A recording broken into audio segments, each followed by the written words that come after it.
भगवान श्री कृष्ण ने कहा, महाभाग्यवान उद्धव, इस जगत में जो कुछ मन से सोचा जाता है, वाणी से कहा जाता है, नेत्रों से देखा जाता है और श्रवण आदि इंद्रियों से अनुभव किया जाता है, वह सब नाशवान है, सपने की तरह मन का विलास है, इसलिए माया मात्र है, मिथ्या है, ऐसा समझ लो।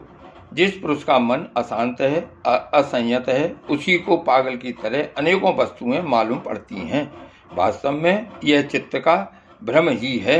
नानात्व का भ्रम हो जाने पर ही यह गुण है और यह दोष, इस प्रकार की कल्पना करनी पड़ती है।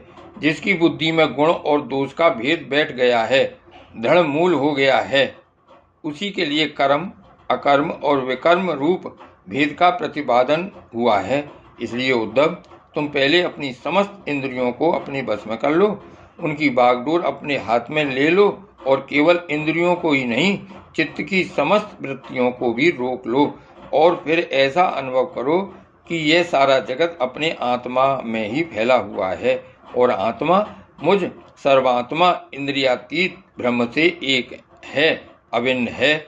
जब वेदों के मुख्य तात्पर्य निश्चय रूप ज्ञान और अनुभव रूप विज्ञान से भलीभांति संपन्न होकर तुम अपने आत्मा के अनुभव में ही आनंदमग्न रहोगे और संपूर्ण देवता आदि शरीरधारियों के आत्मा हो जाओगे, इसलिए किसी भी विघ्न से तुम पीड़ित नहीं हो सकोगे, क्योंकि उन विघ्नों और विघ्न करने वालों की आत्मा भी तुम ही होगे।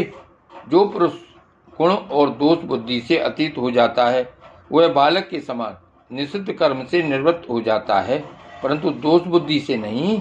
वह वेद कर्म का अनुष्ठान भी करता है, परंतु गुण बुद्धि से नहीं।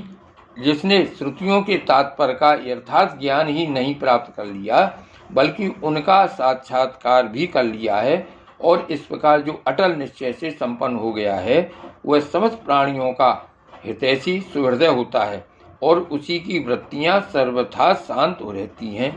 वह समस्त प्रतीयमान विश्व को मेरा ही स्वरूप, आत्म स्वरूप देखता है, इसलिए उसे फिर कभी जन्म मृत्यु के चक्कर में नहीं आना पड़ता।